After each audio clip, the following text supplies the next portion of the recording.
All right, so I do use a wicked edge, and what I'm going to start doing is all the various knives that I will be using the wicked edge for. I'll start making videos. I'll try to crop it out just so you get a gist as to how I sharpen some of these knives.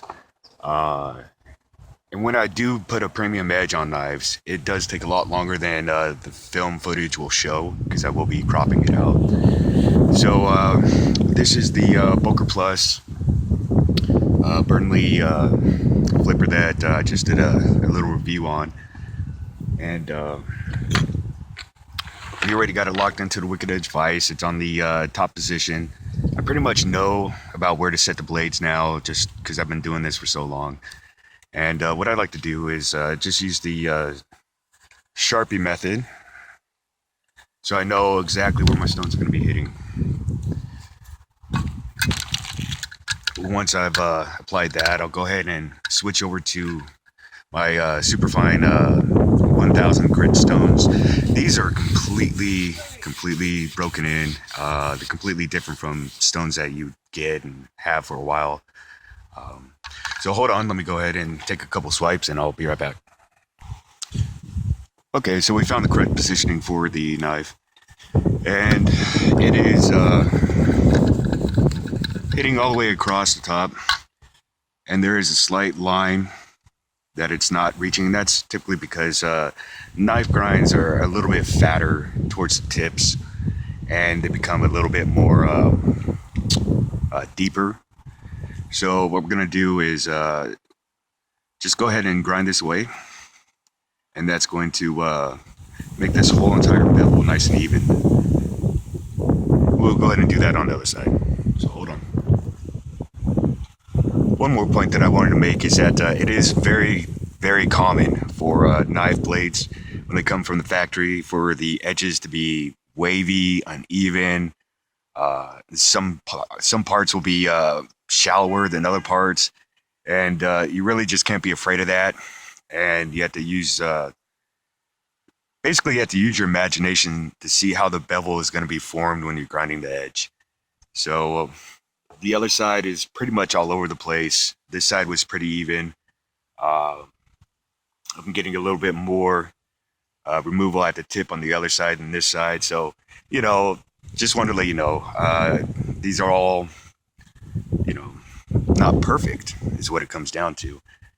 And that's what my job is I'm going to sit there, I'm going to make it look nice, I'm going to even everything out, I'm going to refine the edge to just an absolutely crazy degree. I'm bringing these knives that he sent me all the way up to 0.02 microns. So just an insane degree of sharpness. So I'm going to go ahead and start with the 400s, right? Because I want to prevent getting any really deep major scratches in it.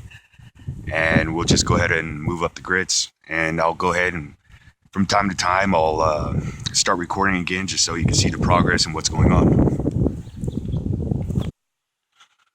Okay, so here's a little update. I already started going on sharpening this side. As you can see, it's making a nice even bevel all the way across the knife, all the way to the tip.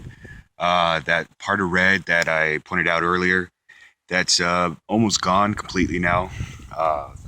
What I like doing, especially with the lower grits, is I use the scrubbing motion. I don't lap it back and forth until I get up into the much higher stuff. So that's what you need. When you're approaching the tip, you want to take extra caution because you do not want to be rounding off your customers' tips. There's ways to fix that, of course, but if you can avoid it, go ahead and avoid it, especially with the coarser grits. When you're going in a back and forth motion such as this, it's really easy to roll your paddle or your sharpening stone over the tip of the blade. And you do that just a few times with some of the coarser grits, and it's going to just completely roll over your knife tip. Okay, so I'm going to finish this up. I'm going to move on to 6, and I'll be back. All right, so we just got done slightly reprofiling the blade. Started off with the 400s just because I'm going to end up with a mirror finish on this. Erased all the factory grit lines that were on the edge. And I developed a burr from the heel of the blade all the way to the tip, to the very tip. There's one burr going all the way across. Once you reach this stage, you knock back once or twice, and then you move up in grit. So now we're going to go up to the 600, and I'm going to keep doing that scrubbing motion. Only I'm going to start doing more of a elongated directional stroke instead of just up and down. Okay, so we just got done with the 600 grit stones, and it's already developing a pretty nice shine to the blade, if the camera picks that up. Anyways, so what you want to do is you want to make sure that you spend your time at the lower grits erasing the scratches, because the diamonds, they're bigger, they're tougher, they're meaner, they're going to leave deeper gouges in your knife edge. So with the 400, I'll spend some time. With the 600, I'll do elongated directional strokes. I'll do a little bit of circle, and I'll start sharpening just in a scrubbing fashion. And then I'll come back over and I'll do nice long strokes just to kind of even everything out. And I know by the time I get done doing this, all the scratch marks from the previous grits are going to be erased. So now what I'll go ahead and do is we'll move up in grit to the 800 and then to the 1000. And it's basically going to be the same kind of technique.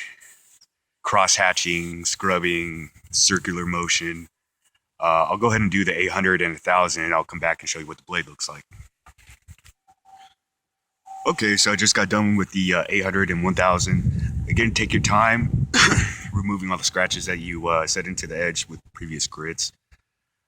Another little trick that I'm going to share with you is that you really do need to keep your stones clean while you're sharpening, and your edge clean. So hit the edge, clean it off, hit the other side, clean it off, clean off your stones. It doesn't make much sense to sharpen your knife with the same steel that's clogging up your stones, because that's not going to happen. So keep your stones clean.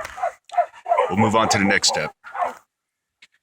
All right, so now we're going to move on to the next step. The next step, what I personally like and use is lapping films, different grades. I'm going to start off with a 9-micron aluminum oxide lapping film. And it is somewhat of a back step from the 1000 grit. This is roughly, 6 or 7 microns rated, these diamonds, when they're all broken in. So what you're going to want to do is grab yourself a little bit of Dow Complete foaming soap. And what we're going to do is get a little bit of this stuff just to help lubricate the film. That way they don't get all clogged up. Hold on. So really, when you get into this lapping film, this is where all the magic starts happening. I like going heel to tip in a stropping fashion, only not reaching the actual tip. When I get closer to the tip, I'll come back towards me. And then at the very tip, I take my time and lightly scrub it on both sides.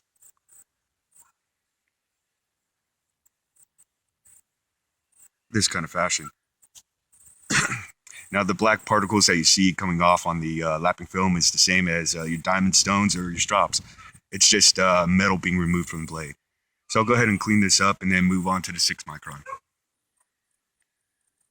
All right, folks, so we just got done stopping with the 3-micron diamond lapping film.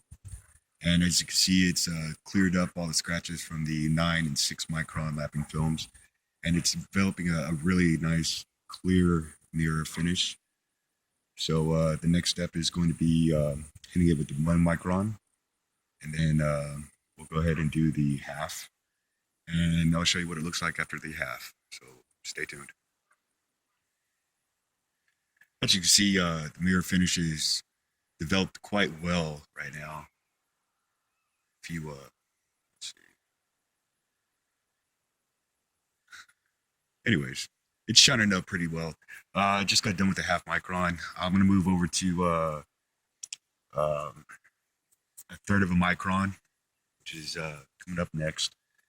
And when you get this low, as long as you have your film applied correctly to your paddle, you can use a scrubbing motion, and that's going to make getting the previous scratches out a lot quicker.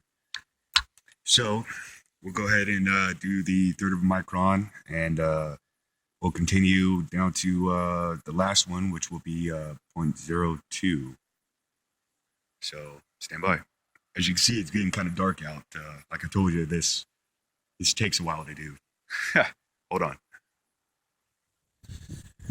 All right, folks. So that's after a third of a micron right there.